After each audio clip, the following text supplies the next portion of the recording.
ত্রিপুরা প্রদেশ কংগ্রেসের অন্তর্ভুক্ত কিষাণ কংগ্রেস ও অসংগঠিত শ্রমিক সংগঠনের রাজ্য শাখার পক্ষ থেকে রাজ্যের জনগণের উপর নেমে আসা আর্থিক, সামাজিক ও রাজনৈতিক আক্রমণ বন্ধ করার দাবিসহ আরও 9 দফা দাবি নিয়ে আজ শনিবার দুপুরে তেলিয়ামুড়া ব্লক কংগ্রেসের উদ্যোগে 5 সদস্যের একটি দল খোয়াই জেলা শাসকের কাছে একটি ডেপুটেশন প্রদান করেন।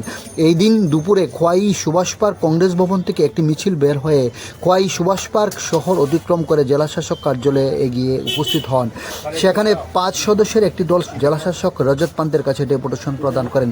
ডেপুটেশন প্রদানকালে উপস্থিত ছিলেন তেলিয়ামুড়া কংগ্রেস দলের প্রাক্তন বিধায়ক অশোক বৈদ্য, প্রদেশ কংগ্রেসের কমিটির সদস্য তথা প্রাক্তন শিক্ষক পরিতোষ দাস সহ অন্যান্যরা।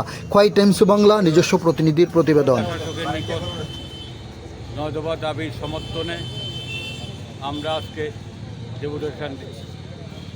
এই 9 দফা দাবি হচ্ছে, কিছুদিন আগে শ্রমিক স্বার্থবিরোধী একটা শ্রম কোড আইন চালু করেছে কেন্দ্রীয় সরকার, যেখানে শ্রমিকদের ছাঁটাই করতে গেলে আর কোনো পারমিশন লাগবে না, কারোর ইচ্ছা মতো ছাঁটাই করা যাবে।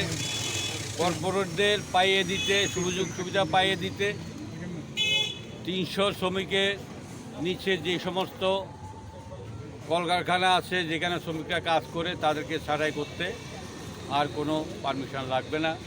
এই ধরনের